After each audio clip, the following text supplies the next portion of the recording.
Hi there, my name is Nash Franca, and this is BI Incorporated with Virtual Reality. We're looking into how VR can assist the community corrections industry.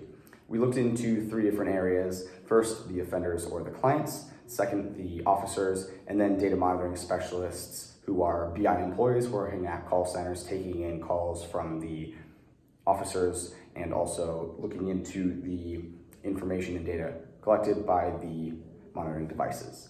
We came into a few different insights that helped us figure out the order of implementation for BI and VR and why they should do that. The first would be the content creation is directly related to costs. So the more content you have to make for a simulation, the more expensive it's going to be. And that's by and large the biggest expense that BI would incur. So for instance, if you had a virtual reality house, the larger square feet it has would be the more expensive, the more furniture, the more expensive you'd have. So that was the first thing. So BI wants to look at less expensive virtual reality real estate, so to say. The second idea was the idea of internal versus external use cases for BI.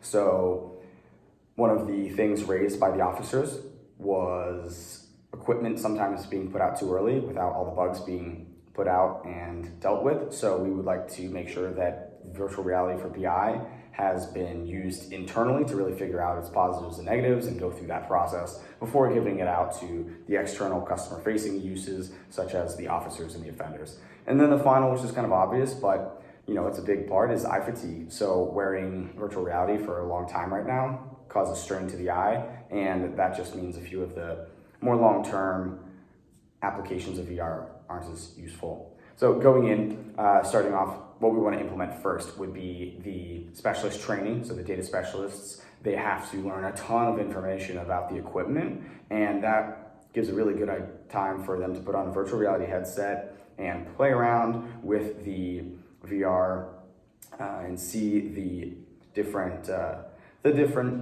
equipment in use, and you could play around with them and really see how it interacts. And then later on too, the specialists could come back to that virtual reality on their own time for training, continual training later on, and use the same thing. So not much content to create.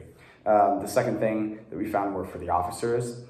We found that home visits would be a great thing. What a home visit is where the officer has to enter a house and they have to look for paraphernalia or obvious signs of infractions of the sanctions that the offender is on. And they have to do this safely, and virtual reality is a great way to do that safely, practice it safely. So the final thing that we found for them, the officers, would be that of de-escalation for domestic violence. Domestic violence is a big issue for officers, and in talks with some of the VR developers, they said that de-escalation was a fantastic use.